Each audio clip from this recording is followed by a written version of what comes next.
Greetings and salutations, everybody out on YouTube. I hope you're doing well. This March 21st, Friday, spring has sprung, but you can't tell here in Minnesota. Still a little chilly. But what I'm bringing you today are some incredible RV manufacturing bloopers and blunders. And this all revolves around RV quality. So what I'm going to show you today are real, live issues that are still happening to this very same day. Now, what I'm going to show you, need to clarify that what I'm going to show you is not on our brand new Alliance Paradigm. And I'll tell you what, that's a big reason that we bought this particular camper from Alliance, is because Alliance is doing a lot of things that you should be doing right. Now, myself, as a licensed in 3-state contractor, absolutely get mind blown at the things that the RV industry gets away with, and I don't understand it. I can't wrap my head around it, you guys. Now, residential contractors such as myself would never, ever get away with what the RV industry gets away with on a lot of their builds. I just don't understand it. So what I'm going to show you are some things that are going to blow your mind. Now, take a look at this.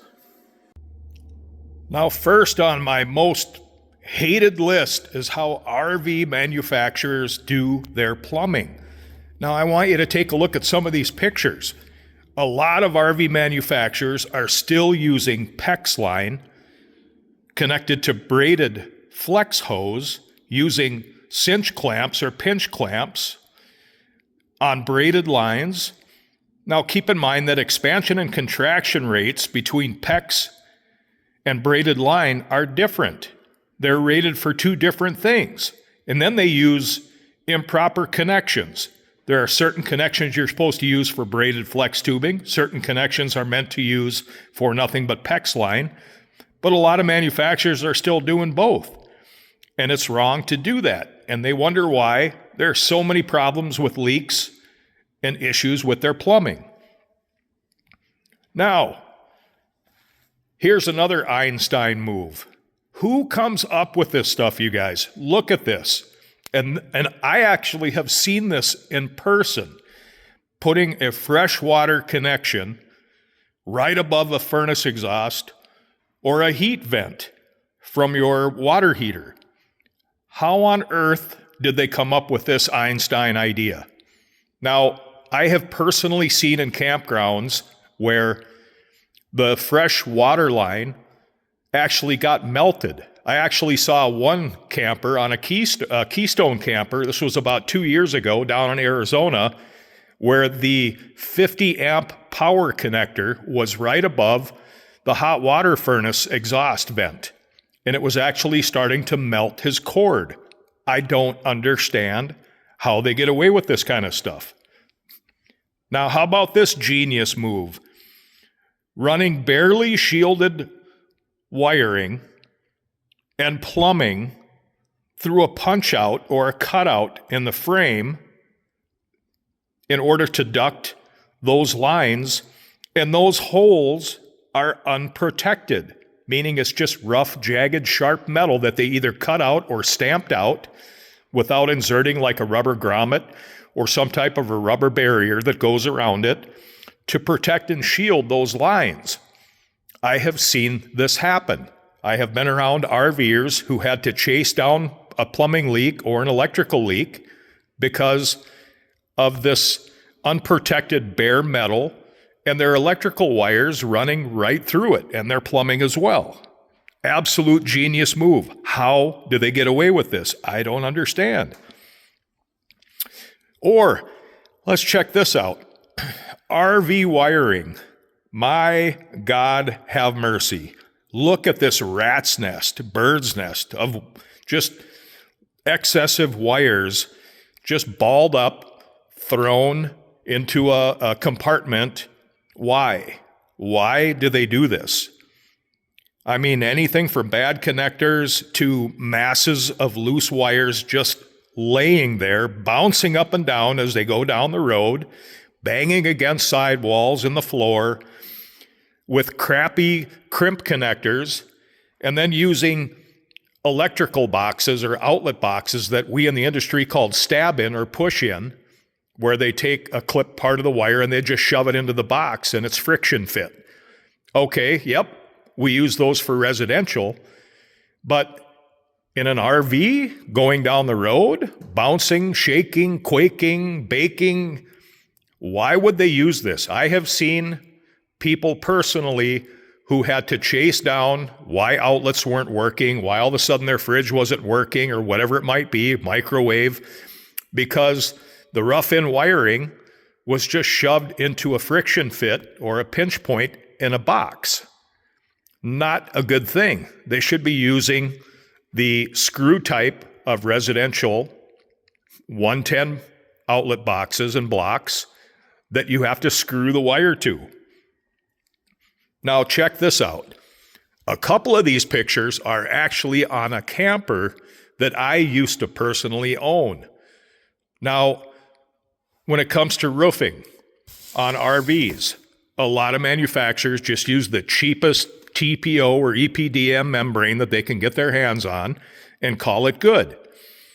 Look at the ripples, the bubbles, the puckers, the plywood seams that are falling apart that weren't done right from the factory. Now keep in mind, when you see these bubbles and ripples like that, you guys, those are air catchers. They're wind catchers. So when you go down the highway, part of a roofing system is designed to breathe, to equalize pressure. So when you go down the highway at 65, 70 miles an hour, those bubbles and those air puckers are actually fluttering in the wind.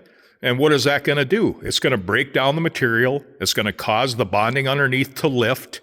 And eventually, your roof is going to fall apart. Now, again, I personally know an RV YouTuber who was going down the highway with their camper that was only 2 years old, and the roof began to completely disintegrate and tear apart. And so in closing, you guys, where am I going with all this? What I'm trying to get across to you folks is if you're shopping for an RV, or if you even currently own an RV, you've got to be aware of a lot of these issues that I brought up to you, because there's a high probability that your camper has basically what we in the construction industry would clarify, as well as any city inspector or any permitting process that I have to go through, would consider this a big no-no. And those are certain type of electrical connections and the certain type of outlets that I mentioned to you, especially these plumbing connections. So you really got to know what you're looking for. So due diligence, if you're shopping for an RV, especially if you're looking for a new one, make sure you seek out those companies that are holding their particular brand to a higher standard, because they do exist. They are out there. Not just the high-end campers, but there's a lot of introductory level campers that are now starting to put better build quality into their units. So you got to kind of know what you're looking for. Not kind of, you got to know what you're looking for out there. So be aware. Stay diligent, do your research, and ask questions. Ask those questions like, show me your plumbing connections, and show me your plumbing fittings, and what kind of electrical connectors for your wiring do you use? Are they Wago connectors, or are they just crimp fit connectors? What are they using? Ask them questions like, open up a few of these compartments and show me where the metal stamp outs are. I want to see if there's rubber grommets around those holes shielding that bare metal from the wiring and from the plumbing, etc. Tell them you want the roof inspected. Have them bring it inside of their facility, and don't be afraid, if you can, to get up on top and take that flashlight and get down really low and hold it level with the roof so you can see those imperfections and those ripples and bubbles and puckers. It's very important to the life of your RV, and it's even more important to you when you make that investment. So stick around, you guys. Got another interview coming up with Nate Goldenberg on this very same topic of RV quality and issues with quality and what the industry is moving towards doing differently. So I want your opinion before I go. If you think the government should step in and start regulating these RVs to a higher construction standard so you don't have to worry about this when you spend your money on them or your safety. There's no excuse for running plumbing lines with crappy connections over electrical connections that are crappy behind a refrigerator that start a fire. Yes, that happened to somebody I personally know. So due diligence, you guys. Thanks for being here. And as always, we'll see you on the next one. Bye.